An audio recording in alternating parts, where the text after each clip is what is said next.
우리 주 예수님께서는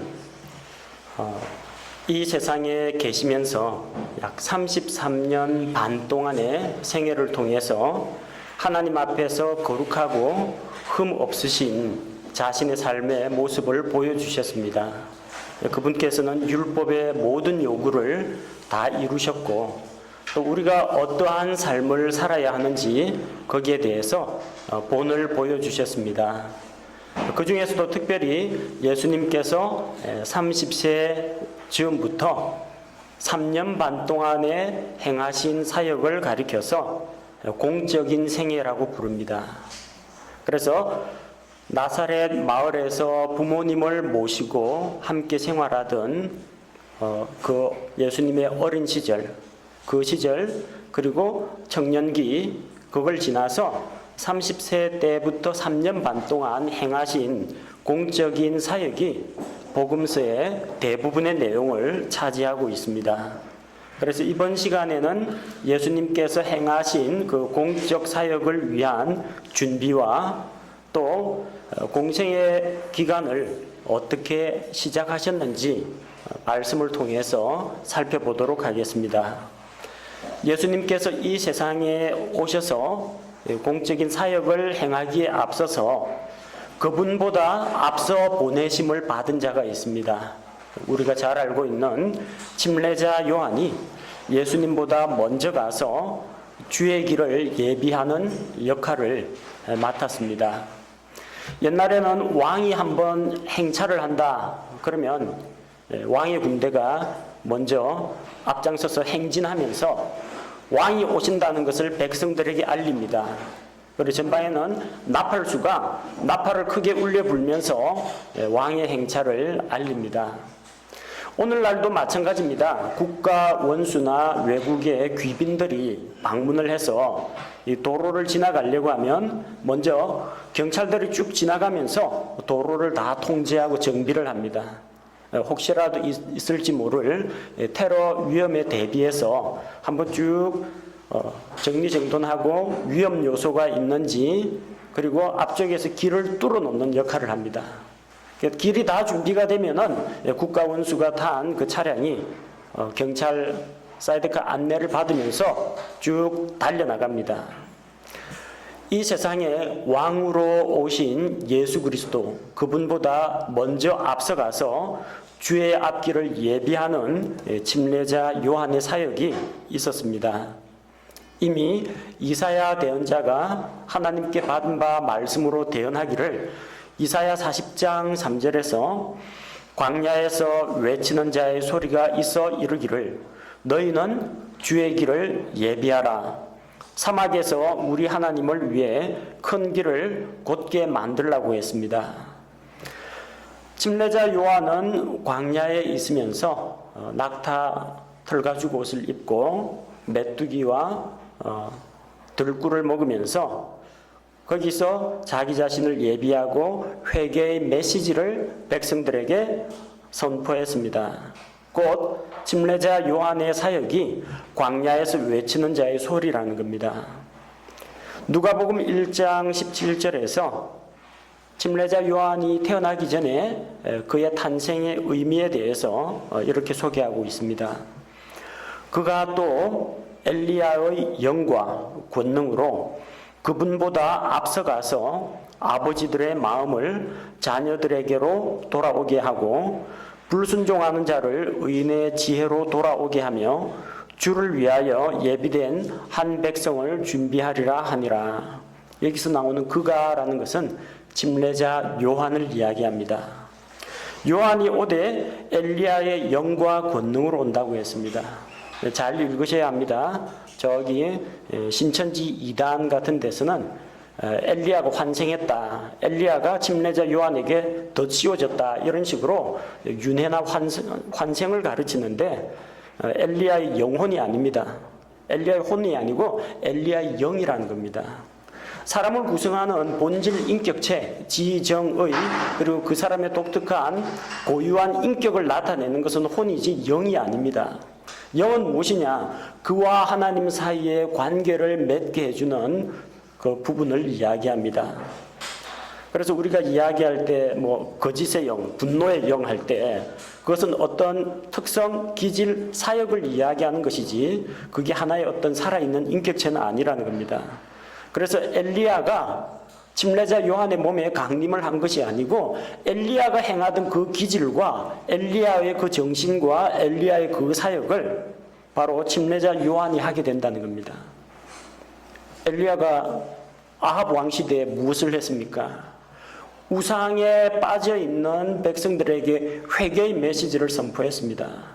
너희가 바알이 하나님이면 바알을 섬길 것이요 주 여호와가 하나님이면 그분을 섬겨야 한다. 왜 둘 사이에서 머뭇거리고 있느냐? 입장을 분명히 하라 하면서 우상 숭배를 척결하고 백성들이 회개하고 주 하나님께로 돌아오라고 선포한 것이 엘리야의 사역입니다. 바로 그와 마찬가지로 약 400년 동안 대언자가 끊어져 있는 이 암흑기에 침례자 요한이 처음으로 하나님의 말씀을 받아서 대언을 합니다. 회개하라, 하늘의 왕국이 가까이 왔다고 선포합니다. 그래서 그것이 바로 엘리야의 영이고 엘리야의 사역이라는 겁니다.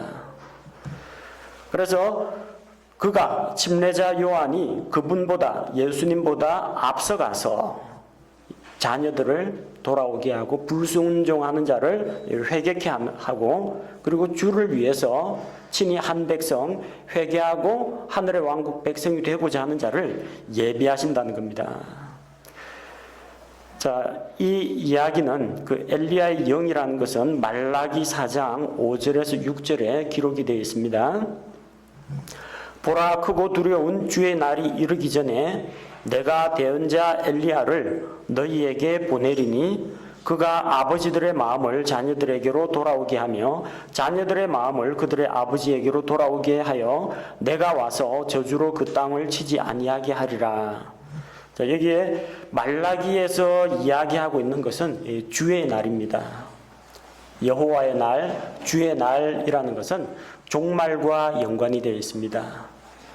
우리 믿는 그리스도인들에게 대해서 이야기할 때는 그리스도의 날이라고 합니다. 우리가 그리스도 앞으로 모이는 날, 그 그리스도의 날이라고 하는데 이 세상에 무서운 심판과 형벌을 내리시고 불신자들이 큰 환난을 겪게 되는 그 마지막 때를 이야기할 때는 구약에서도 신약에서도 여호와의 날, 주의 날이라고 합니다. 근데 그 주의 날이 이르기 전에 어떤 일이 있게 되느냐? 대언자 엘리야가 오게 될 것이라고 했습니다. 대언자 엘리야는 하늘로 올리어갔습니다. 그 엘리야가 다시 어떤 다른 사람의 몸에 강림한다는 이야기가 아니라 바로 엘리야와 같은 그런 사역을 하는 자가 오게 된다는 걸 이야기했고 또 그 엘리야가 이스라엘 백성이 만약에 예수 그리스도의 왕되심을 받아들이고 그분의 왕국을 받아들이면 바로 침례자 요한이 엘리야 역할을 하게 되는 겁니다. 근데 그들이 안 받아들이죠. 안 받아들이기 때문에 침례자 요한 이후에 마지막 날들에 엘리야가 다시 오게 된다는 이야기입니다. 자, 이 마지막 때에 올 대언자 엘리야의 그 사역과 동일한 사역을 이제 침례자 요한이 담당하게 된다는 겁니다. 실제로 요한계시록에 보면 두 증인, 하나님 앞에서 모셔서 있는 두 증인이 나옵니다. 그 두 증인의 이름이 누구인지는 정확하게 성경에 기록되어 있지 않습니다. 어떤 이는 모세와 엘리야일 가능성이 높다고 이야기합니다. 전후 문맥에 따라서. 또 어떤 이는 에녹과 엘리야일 것이라고 추측을 하는 사람도 있습니다. 모세가 될지 에녹이 될지는 모르겠지만 한 사람은 확실히 엘리야인 것은 맞습니다. 왜냐하면 엘리야에 대해서 열왕기상에서 소개할 때 내가 서서 섬기는 주께서 말씀하시되 그렇게 이야기하고 요한계시록에서도 주 앞에 모셔서 있는 두 증인이라고 이야기합니다. 한 명은 엘리야가 확실합니다. 예수님이 오셨을 때 엘리야의 사역을 하는 침례자 요한의 말을 백성들이 받아들이지 않았습니다. 그리스도를 거부했습니다. 하늘의 왕국도 거절했습니다. 카이사르 말고는 우리에게 왕이 없습니다. 이 사람은 우리 왕이 아닙니다. 이스라엘 민족이 자기들의 왕을 거부했습니다.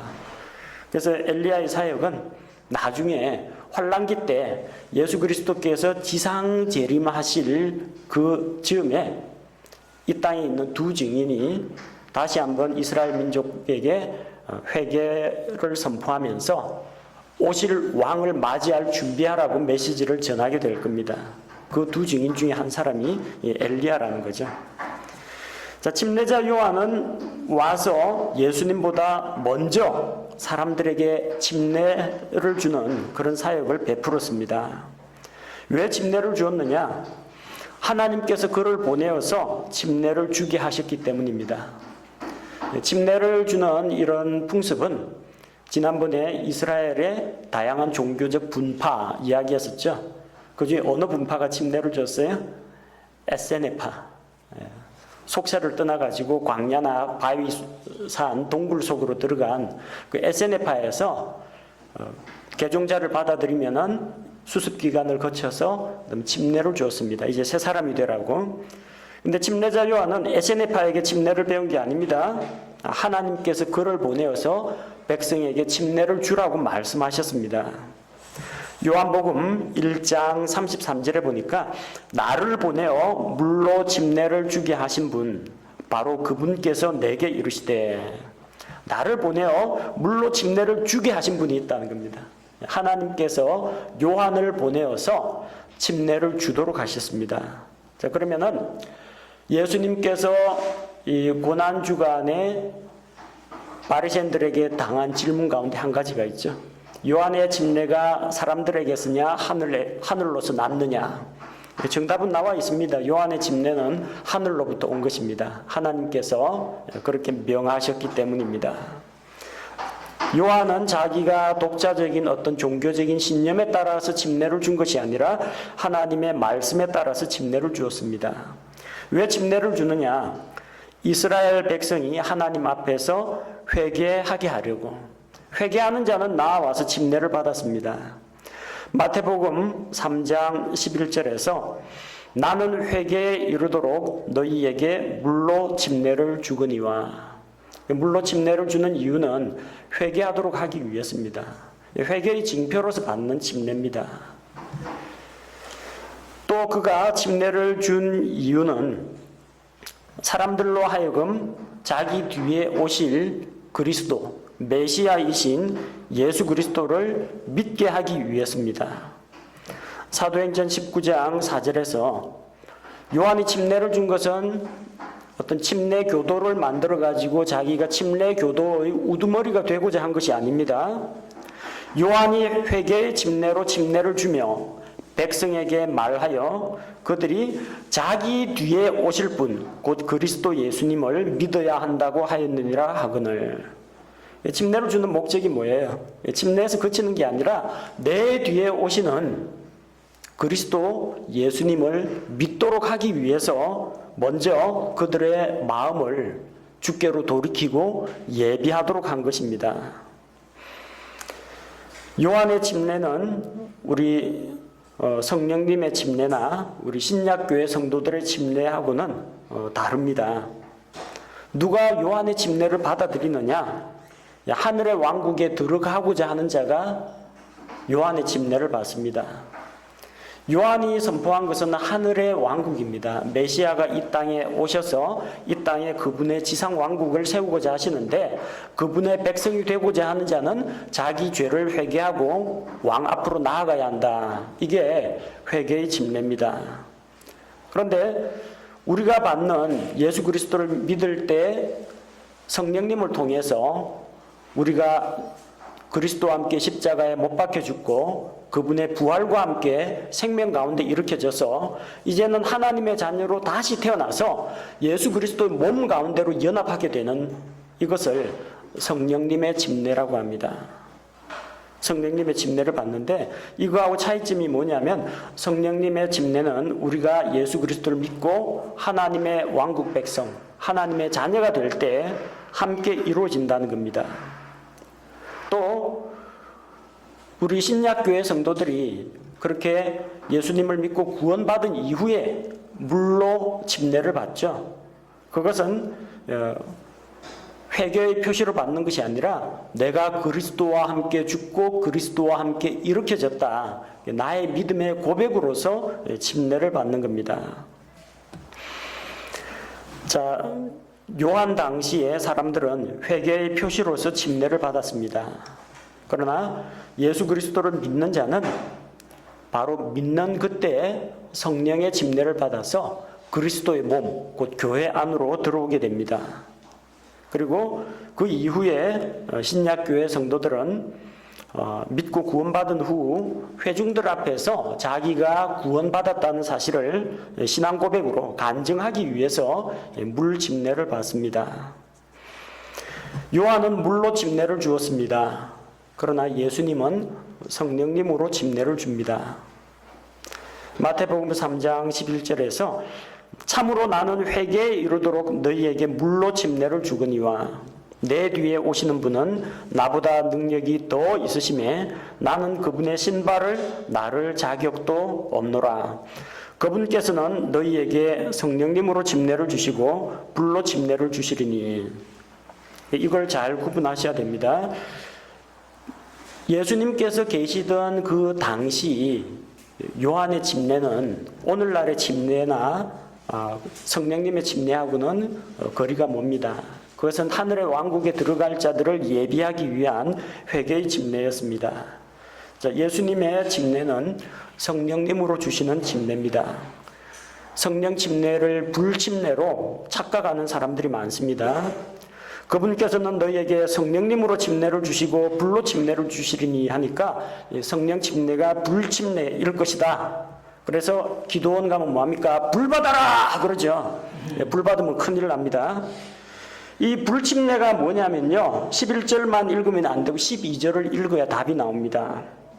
곧 손에 키를 들고 자신의 타작마당을 철저히 정결케 하사 자신의 알곡은, 구원받은 성도는 모아 곳간에 들이시되 껍질은 끌 수 없는 불로 태우시리라 하니라. 두 종류의 사람이 있어요. 한쪽은 예수 그리스도를 믿고 구원받아서 알곡으로 수확돼 가지고 천국 창고에 들어가는 알곡 신자가 있고, 또 하나는 뭡니까? 껍질, 아무짝에도 쓸모없는 껍질 안에는 생명이 없습니다. 알곡에는 씨눈이 있어서 생명이 있는데 껍질에는 생명이 없어요. 영적으로 죽어 있는 자입니다. 이 껍질은 끌 수 없는 불로 태우시리라. 그래서 성령님의 침례를 받아서 구원받는 쪽이 있고, 불침례를 받아가지고 꺼지지 않는 불 속에 들어가는 것이 있다는 겁니다.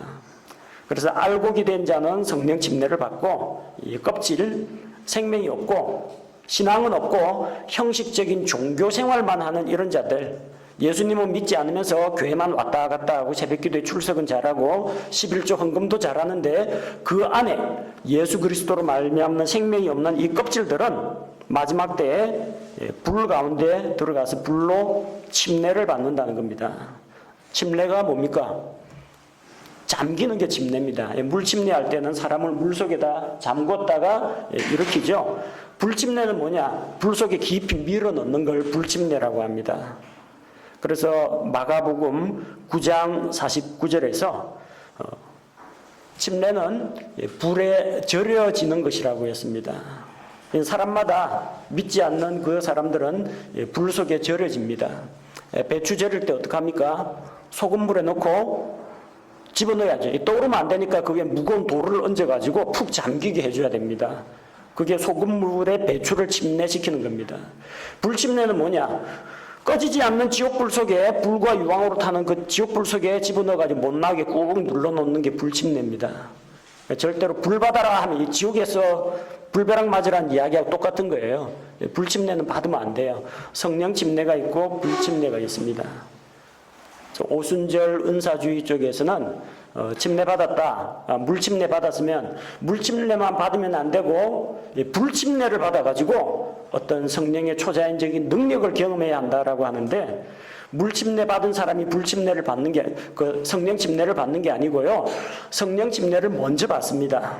예수 그리스도를 믿고 구원받을 때 바로 성령님으로 침례를 받습니다. 불 침례는 면제가 됩니다. 그 다음에 교회에서 정한 그 시기에 침례를 주는 시기가 있으면은 그때 회중들 앞에서 혹은 1, 2개월이 될지 혹은 자기가 침례 순종하기까지 2, 3년이 걸릴지 모르지만 먼저 구원받은 다음에 나중에 물로 침례를 받는 겁니다. 물 침례 받은 다음에 성령 침례 받아야 한다는 건 거짓말이고요. 먼저 성령님으로 침례를 받고 구원을 받은 사람만이 물 침례를 받겠습니다 하고 신청할 수가 있는 겁니다. 요한의 침례는 회개의 침례입니다. 그 안에는 예수 그리스도를 믿고 구원을 받는다 그런 개념이 아니고 내 죄를 회개하고 왕국에 들어가려고 하는데 하늘 왕국 백성으로 받아주십시오 이런 의미입니다. 그래서 요한의 침례는 구원이 없습니다. 사도행전 19장 5절에 보니까 바울이 이제 에베소 지역을 다니다 보니까 침례자 요한의 제자들을 만났습니다. 너희가 믿을 때 성령님을 받았느냐 하니까 우리는 성령님이 계신 줄도 알지 못한다. 그럼 너희가 무슨 침례를 받았느냐? 요한의 침례를 받았다. 요한의 침례까지만 알고 있고 요한 다음에 오실 진짜 구원자 메시아이신 예수님은 알지 못했다는 거죠. 바울이 처음부터 복음을 다시 전합니다. 요한의 침례는 예수님의 앞길을 예비하는 것이고 너희가 믿어야 할 것은 예수 그리스도께서 너희의 죄를 대신해서 죽으시고 또한 부활하신 그 주님, 바로 그 주님을 믿어야 한다. 그래서 그들이 다시 믿고 받아들이고 성령님으로 침례를 받게 됩니다.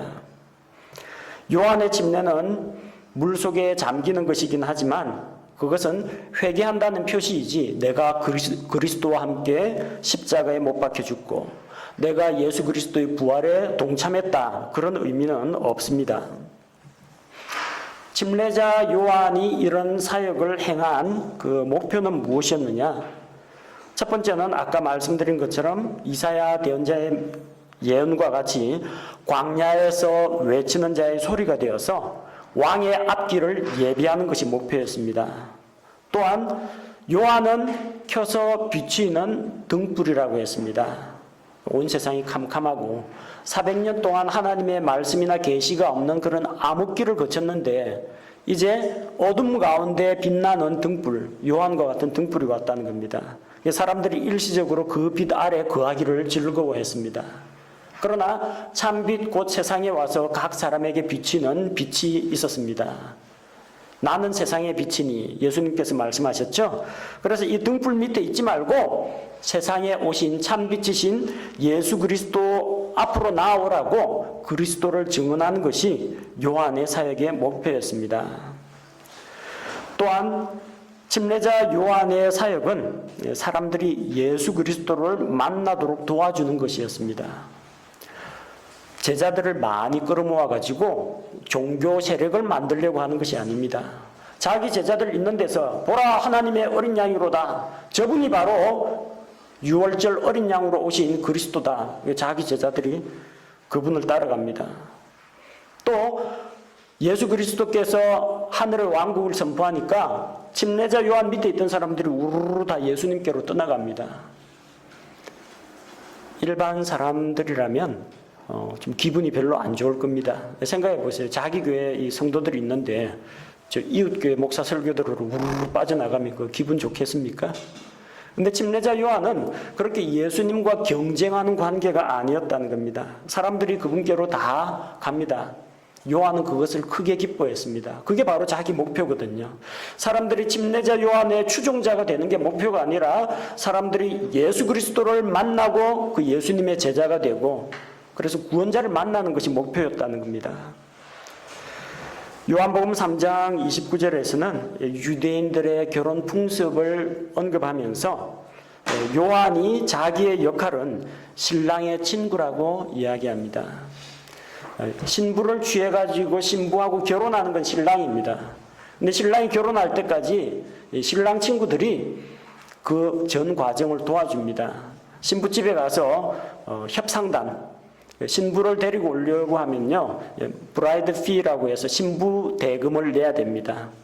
정혼 예물을 내야 돼요. 우리 요 동양 문화권에서는 여자가 시집 가려면 혼수해 가야 되고, 저 시아버지, 시동생 막 예물, 예단 이런 거 해야 되죠. 성경에 보니까 그렇게 돼 있는 게 아니고, 자기 신부감을 데리고 오려면 돈을 내야 됩니다. 아니면 가축을 내야 됩니다. 그래서 장인 장모한테 이 딸 데려가는 그 값으로, 그 있으면은 집에서 가정일 돌보죠, 염소 키우죠, 밥하죠, 요리하죠, 여러모로 쓸모가 많은데 데려가 버린다는 겁니다. 그에 대한 대가를 지불해 줘야 돼요. 근데 그 신부 몸값을 결정하는데 누가 가느냐? 신랑의 남자 가족들하고 친척들하고 신랑 친구단이 협상단으로 갑니다. 그래서 그쪽에서 처갓집하고 딜을 해가지고 협상을 합니다. 정혼 예물 어떻게 해주기로 하고 약속을 합니다. 그 다음에 이 신부를 데리고 올 때도 신랑 친구들이, 옛날에는 결혼식이 밤이 이루어지는데 가다 보면 강도 때를 만나기도 합니다. 전부 일제히 등불 들고, 일부는 이제 무기 휴대하고 호송 행렬에 신랑 친구들이 동원이 됩니다. 그래서 신부를 데려다가 신랑한테 딱 데려다 주면은 신랑 친구들 임무는 그걸로 끝입니다. 신랑 친구가 신부 넘보는 거 아닙니다. 그들의 목표는 이 신랑과 신부가 만나도록 해주고, 신랑이 신부를 탁 만나가지고 아내로 맞아들이면 신랑 친구들이 그렇게 좋아합니다. 자기들의 임무가 완수되었다는 겁니다.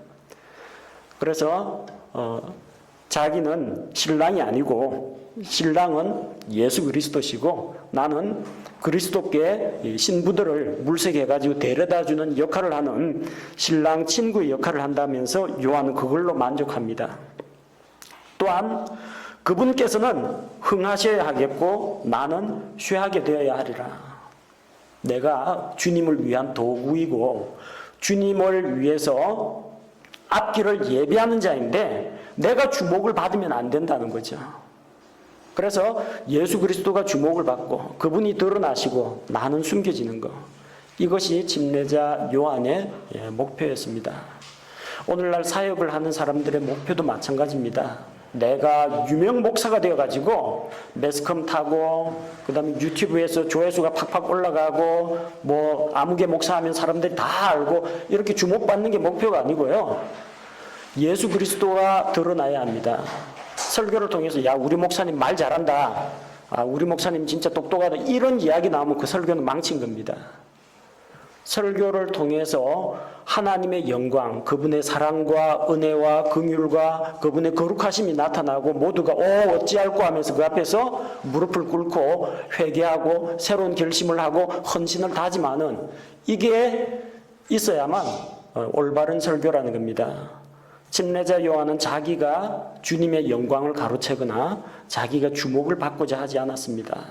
그는 주님보다 먼저 가서 주님을 위해 앞길을 예비하고 그분이 흥하고 그분의 사역이 더욱더 힘을 얻도록 자기를 희생하면서 일했던 일꾼이었습니다. 자, 이렇게 침례자 요한의 예비하는 사역이 있었고요. 예수님께서 공적인 사역을 시작하기에 앞서서 두 가지 일을 겪으십니다. 그 첫 번째는 침례자 요한에게 침례를 받는 것이었습니다.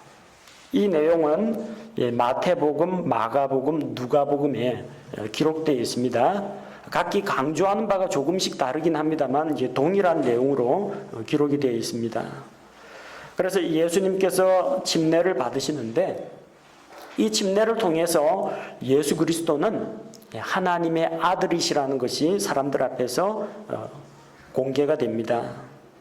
삼위일체 하나님께서 이 침례를 받는 그 자리에 모두 다 동시에 출현하십니다. 예수님은 요르단 물속에 잠겼다가 이제 올라오십니다. 성령님께서는 공중에서 비둘기같이 내려오십니다. 그리고 아버지 하나님께서 하늘에서 말씀을 하십니다. 이는 내 사랑하는 아들이요 내가 크게 기뻐하는 자라고 말씀하셨습니다. 하늘에 계신 하나님께서 이는 내 사랑하는 아들이요, 곧 예수 그리스도는 하나님의 아들이라는 것을 선포하셨습니다. 이 삼위일체 하나님이 동일한 시간대에 각기 다른 공간에 동시에 출현했다는 겁니다. 그러니까 양태로는 믿으면 안 됩니다. 하나님이 어떤 때는 아버지의 모습으로, 어떤 때는 아들의 모습으로, 어떤 때는 성령의 모습으로, 사람들이 생각하기 좋으라고 양태론으로 설명하는 사람들이 많습니다. 똑같은 물이 온도를 낮추면 얼음이 되고, 상온에서는 액체가 되고, 가열하면 수증기가 되는 것처럼 상태만 바뀐다. 이게 양태론입니다. 성경을 가르치는데 구약시대는 아버지 하나님 성부의 시대, 예수님 사시던 이 복음서 시대에는 성자 예수 그리스도의 시대, 예수님 성천하신 다음에는 성령의 시대, 이렇게 설명하는 분이 있습니다. 그럼 구약시대는 아들 하나님 성령님은 없었느냐? 구약시대도 계셨습니다. 영원 전부터 영원 이후까지 계십니다. 주의 천사, 여호와의 천사라고 예수님께서 몸을 입고 성육신 하기 이전에 구약시대에는 주의 천사로 나타나셨습니다. 하나님의 영께서 삼손에게, 성막 기술자들에게, 모세에게 하나님의 영께서 직접 임하셨습니다. 아니, 창세기 1장부터 하나님의 영께서 창조사역에 함께 하셨습니다. 그걸 성부의 시대, 성자의 시대, 성령의 시대 이렇게 기계적으로 나눌 수가 없습니다. 지금은 뭐 성령의 시대, 성령의 시대 그렇게 이야기를 합니다. 그럼 예수님 안 계십니까? 예수님은 하늘에서 지금 중보사역을 하고 계십니다. 또 아버지 하나님께서도 여전히 살아계시고 우리의 모든 기도를 듣고 계십니다. 하나님은 한 하나님이시되 세 인격체로 존재하신다는 이 삼위일체를 우리가 믿어야지 양태론으로 믿으면 안 됩니다. 양태론 믿는 사람들은 예수님 침례 이야기하면 예수님께서 복화술로 입을 안 열고 하늘에서 소리가 들리게 만들었다, 이런 주장을 하거나, 아니면 하늘에서 누가 녹음해 놓은 목소리를 틀었다, 이런 식으로 우길 수밖에 없습니다. 삼위일체가 아니고는 이거에 도저히 설명이 불가능합니다. 자, 아까 요한의 침례가 뭐라고 했어요? 회개의 침례라고 했죠? 그럼 예수님은 왜 침례를 받습니까? 예수님이 뭐 회개할 만한 뭐가 있습니까? 회개해야 될 죄가 있습니까? 예수님은 죄가 없으신 분입니다. 그래서 죄를 회개하기 위해서 침례를 받으신 것이 아닙니다. 왜 예수님께서 침례를 받으셨느냐? 하나님의 의를 성취하기 위해서입니다. 침례자 요한이 당황해서 예수님께 여쭤봅니다. 내가 주님께 침례를 받아야 하는데 어찌하여 주님께서 나에게 침례를 받으러 나오십니까? 하니까 마태복음 3장 15절에서 이제 허락하라. 이렇게 하여 모든 의를 성취하는 것이 우리에게 합당하다고 했습니다. 그래서 이 의를 드러내야 한다는 겁니다. 요한이 자기가 침례라는 것을 지어내가지고 이 사이비 종교꾼 행세를 하는 게 아닌가 의심할 수도 있잖아요. 요한의 침례가 사람에게서 났느냐 하늘에게서 났느냐, 요한의 이 사역이 정당하고 옳고 의롭다는 것을 예수님이 입증을 해주신 겁니다. 예수님께서 침례를 받으심으로 요한의 침례는 하나님께로부터 왔고 예수님이 인정해 주셨습니다. 어떤 예수님요? 이는 내 사랑하는 아들이라고 하는 하나님의 아들 예수님께서 요한의 침례가 하늘로부터 왔다라는 것을 친히 입증해 주셨습니다. 그리고 예수님께서 바로 약속대로 오신 그분이고, 침례자 요한이 그토록 전파하던 내 뒤에 오시는 그분, 그게 바로 예수 그리스도라는 것을 보여준 것입니다. 또 다른 목적은 예수님을 이스라엘 백성 앞에 드러내기 위해서입니다. 요한복음 1장 31절에서 내가 그분을 알지 못하였으나 그분이 이스라엘에게 드러나야 하므로 내가 와서 물로 침례를 주노라 하니라. 하나님께서 침례자 요한에게 가르쳐 주었습니다. 메시아가 온다고 했는데 침례자 요한은 그게 누군지 정확히 알지는 못했습니다. 자기 뒤에 오시는 그리스도가 있다는 건 알았지만 하나님께서 어떻게 알려줬느냐? 침례를 줄 때 성령님께서 비둘기같이 임하는 사람을 보거든 그분이 바로 그리스도니까 그때 그분이 그리스도라고 선포하라고 일러주신 겁니다. 그래서 이 예수님께서 침례를 받으시는 것을 통해서 침례자 요한이 이분이 바로 그분이구나, 그리고 백성들 앞에서 선포했습니다. 장차 오리라고 하신 분이, 내가 그토록 선포하던 분이 바로 이분이다. 내가 그분을 알지 못했지만 그분이 이스라엘에게 드러나도록 하기 위해서 침례자 요한이 많은 사람들을 모아놓고 공적인 회개의 사역을 하고 있는데, 그 사람들 앞에서 메시아가 누구신지 선포하기 위해서 예수님이 침례를 받게 하신 겁니다. 또 예수님께서는 모든 일에서 우리와 같이 되어야 합니다. 히브리서 2장 17절, 모든 일에서 그분께서 자기 형제들과 같게 될 필요가 있었으니, 우리와 같이 되기 위해서 예수님께서 모범으로 침례를 받으셨습니다. 예수님께서 우리와 같이 돼서 먼저 침례를 받으셨기 때문에 구원받은 우리도 예수님처럼 침례를 받는 겁니다. 물론 의미는 다릅니다. 이 침례는 예수 그리스도께서 하나님의 아들로서 드러나기 위해서, 또 요한의 이 침례 사역이 하나님 앞에서 의로운 올바른 것임을 입증하기 위해서, 우리에게 본을 보이기 위해서 하셨지만, 우리 신약 시대의 그리스도인들이 받는 침례는 내가 그리스도와 함께 죄에 대해서는 죽고, 그리스도의 부활과 함께 내가 죽은 자 가운데서 일으켜져서 새 생명 가운데 하나님의 자녀로 다시 태어났습니다. 이걸 고백하는 것이 우리가 받는 침례라는 겁니다. 자, 침례 받으신 그 이후에 예수님께서는 성령의 인도를 받아서 마귀에게 시험을 받으셨습니다. 예수님께서는 왜 시험을 받으셨느냐? 예수님께서는 이 마지막 아담으로 오셨습니다. 첫째 아담은 에덴 동산에서 죄의 시험에 빠져가지고 넘어졌습니다. 실패했습니다. 근데 둘째 아담, 마지막 아담이신 예수님께서 그 첫사람 아담이 실패했던 그 시험을 이기고 통과하십니다. 시험에서 승리하십니다. 그렇게 하심으로 이분이 바로 우리를 구원하실 수 있는 분이라는 걸 보여주셨습니다. 자, 히브리서 2장 18절, 예수님께서는 친히 시험을 당하심으로써 시험 받는 사람들을 능히 구조하실 수 있는 분이라는 겁니다. 시험을 우리와 동일하게 받으셨지만 시험에 지지 않고 시험에서 승리하셨기 때문에 우리에게 모범이 되시고 시험 당하는 우리를 건져주실 수 있다는 겁니다. 예수님이 받으신 그 시험, 그 세 가지 시험은 요한일서 2장 15절, 16절에 나오는 육신의 정욕, 안목의 정욕, 인생의 자랑, 요 세 가지로 시험을 받으셨습니다. 첫사람 아담이 시험을 받을 때 아담과 이브에게 떨어진 시험도 마찬가지입니다. 선악을 알게 하는 나무를 보니까 먹기에 좋고 육신의 정욕, 보기에 아름다우며 눈으로 보는 거죠. 안목의 정욕, 사람을 지혜롭게 할 만큼, 그러니까 너희가 그것을 먹는 날에는 신들과 같이 될 것이다. 사람을 지혜롭게 할 만큼 탐스러운, 자기들이 뭔가 더 나은 존재가 될 거다라는 이 교만한 생각, 인생의 자랑, 요 세 가지로 시험을 당했습니다. 예수님 역시 마찬가지입니다. 40일 동안 금식하고 굶주리신 다음에 마태복음 4장에서 돌로 빵을 만들어 먹으라, 육신의 정욕.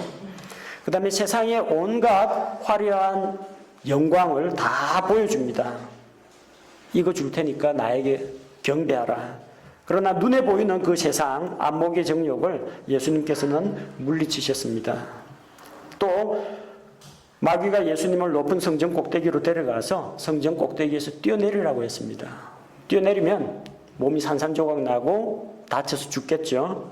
그러나 하나님의 아들이라면 넌 죽지 않을 것이다. 그래서 성전 꼭대기에서 뛰어내렸는데도 살아났다며 많은 사람들이 너를 위대한 인물로 추종할 것이다. 교만을 부추기는 거죠. 인생의 자랑. 똑같은 내용의 시험을 받으셨습니다. 형식은 다릅니다만, 자, 예수님께서 시험을 받으신 것은 마태복음 4장에도 나오고 누가복음 4장에도 나옵니다. 근데 순서가 좀 다르게 돼 있죠. 누가복음 4장하고 마태복음 4장은 이 세 가지 시험의 순서가 두 번째, 세 번째가 서로 바뀌어 있습니다. 성경 기록이 왜 그렇게 다르냐? 지난번에도 말씀드린 바와 같이 공관복음의 기록이 동일한 내용을 담고 있는데 만약에 어떤 차이를 보인다면 그 기록자의 목적이 다르기 때문입니다. 그리고 기록자가 보는 관점이 다르기 때문입니다. 그러나 이게 서로 모순되는 게 아닌 이유는 누가복음 4장에 보니까 한 시험이 끝나고 다음 시험으로 넘어갈 때 5절과 9절에서 또 이렇게 넘어갑니다. 그 엔드로 연결되어 있습니다. 반면 마태복음 4장에서는 then, 그 다음에 again, 다시 이렇게 되어 있습니다. 마태복음 4장은 일련의 연결고리 형식으로 되어 있는 것이고요. 연속적인 내용이고 누가복음 4장은 단순한 나열된 겁니다. 누가복음식으로 이야기하자면 나는 뷔페 가서 피자도 먹고 수프도 먹고 고기도 먹고 음료수도 먹고 이렇게 나열하는 겁니다. 마태복음은 사건의 연속성을 띠고 있습니다. 먼저 수프를 먹은 후 and then 그 다음에 고기를 먹고 그 다음에는 피자를 먹었다. 그래서 두 기록이 모순되는 것이 아니라 기록하는 스타일이 다르다라고 이해를 하시면 됩니다. 이 세상 왕국은 마귀에게 넘겨졌습니다. 누가복음 4장 6절에서 마귀가 말하죠. 그것이 내게 넘겨졌으므로 이 세상의 모든 영광이 내게 넘겨졌으므로 누구든지 내가 원하는 자에게 그것을 주리라. 마귀가 거짓말을 하는 게 아니고 이게 진짜입니다. 진짜로 이 세상 권세 영광이 마귀에게 넘어갔습니다. 하나님께서 아담에게 이 에덴 동산을 관리하고 그리고 어떤 권세를 주었습니까? 짐승들을, 바다의 물고기들, 이 자연을 다스릴 수 있는 권능을 주었습니다. 근데 하나님께서 아담에게 내 말에 순종하라 라고 말씀했는데 아담은 하나님의 말씀에 순종하지 않고 마귀에게 순종했습니다. 로마서 6장 16절 누구든지 자기가 어떤 대상에게 순종을 하면 그 순종함을 받는 자의 종이 되는 줄을 너희가 알지 못하느냐. 네. 자기가 자발적으로 어떤 사람 밑에 들어가 그 사람을 섬기면 그 사람 종이 됩니다. 마찬가지로 아담은 하나님과 마귀 가운데 하나님의 말씀에는 불순종하고 마귀의 말에 순종을 했습니다. 그냥 마귀의 종이 된 거죠. 종은 재산권이 없습니다. 종이 가진 모든 것은 주인의 소유가 됩니다. 그래서 아담이 가지고 있던 세상에 대한 권리, 이게 통째로 마귀에게로 넘어간 겁니다. 베드로후서 2장 19절에서 정복당한 자는 속박되어서 종이 된다고 했습니다. 아담은 죄의 유혹에 넘어가서 마귀의 종이 되었습니다. 그래서 그의 모든 소유가 마귀에게 넘어갔고 그래서 마귀를 가리켜서 요한복음 12장 31절에서 이 세상의 통치자라고 했습니다. 고린도후서 4장 4절에서는 이 세상의 신이라고 했고 에베소서 2장 2절에서는 공중의 권세 잡은 통치자라고 했습니다. 이 세상 왕국은 사악한 자에게 속해 있다는 겁니다. 그러나 예수님께서 이 마귀의 시험을 무사히 이기셨고 또한 십자가에서 우리 주님께서 죄의 삭을 대신 지불하심으로 말미암아 죄의 권세, 사망의 권세, 마귀의 권세를 완전히 깨뜨리셨습니다. 시험을 이기고 승리하는 비결이 무엇입니까? 예수님께서는 말씀을 사용하셨습니다. 기록된 성경 말씀을 사용하셨습니다. 예수님께서는 거듭거듭 성경 말씀을 인용합니다. 기록된 바, 기록된 바, 기록된 바. 기록된 하나님의 말씀의 권위를 두었다는 겁니다. 그러나 성경 구절을 인용한다고 해서 마귀가 도망가지는 않습니다. 왜냐하면 마귀도 성경을 인용합니다. 마귀도 예수님을 시험하면서 내가 만일 하나님의 아들이거든 뛰어내리라 기록된 바 그분께서 자신의 천사들에게 너에 관한 책무를 주시리니 그들이 자기 손으로 너를 받들어 언제라도 내 발이 돌에 부딪히지 아니하게 하리로다. 마귀도 시편에 있는 성경 말씀을 인용합니다. 여러분이 성경을 많이 읽고 성경 암송을 많이 한다고 해서 마귀가 자동으로 물러가는 건 아니라는 겁니다. 왜 예수님께서 말씀으로 이기셨느냐? 기록된 성경 말씀을 인용할 뿐만 아니라 그 말씀의 권위 아래 자기를 두었기 때문입니다. 그 말씀에 순종했기 때문입니다. 야고보서 4장 7절 너희는 하나님께 복종하라. 그리하면 너희를 가까이 하시리라. 마귀를 대적하라. 그리하면 너희를 피할 것이라고 했습니다. 하나님께 복종하고 마귀를 대적할 때 승리할 수가 있습니다. 예수님은 마귀를 데려다가 논쟁을 하지 않았습니다. 야 마귀야, 이 성경 여기 읽어봐. 성경 이렇게 돼 있는데 너 그렇게 하면 되겠어? 하고 지적질을 하지 않았습니다. 성경 말씀을 가지고 이 마귀를 설득하려거나 논쟁을 벌이고 한 것이 아니라 그 말씀을 예수님 본인에게 적용해서 하나님께서 이렇게 말씀하셨다. 사람이 빵으로만 살 것이 아니라 하나님의 입에서 나오는 모든 말씀으로 살 것이라 하였으니 빵 만들어 먹는 것보다 나는 하나님의 말씀이 더 소중하다. 나에게 엎드려 경배하라 하는데도 성경 기록에 의하면은 너는 주 하나님께만 경배하고 그분만을 섬기라고 했으니까 나는 주 하나님만 섬기겠다. 자기에게 적용한 겁니다. 우리 주 예수님께서 마귀가 성전 꼭대기에서 뛰어내리라 할 때도 너 왜 하나님을 시험하려고 그래? 그러지 않고 뭐라고 하셨어요? 너는 주 내 하나님을 시험하지 말라 하셨기 때문에 나는 하나님을 전적으로 신뢰하고 그분을 시험하는 행동은 하지 않겠다. 말씀을 자기한테 적용한 겁니다. 죄와 시험을 이기는 비결은 이겁니다. 성경 지식을 가지고 이기는 게 아니고요. 성경 구절을 가지고 다른 사람에게 적용해가지고 오늘 설교는 우리 마누라 들으라고 하는 이야기네. 요거는 김 집사가 들었어야 되는 건데 설교 시간에 전부 성경 말씀을 다른 사람한테 적용하면 자기에 아무 유익이 없습니다.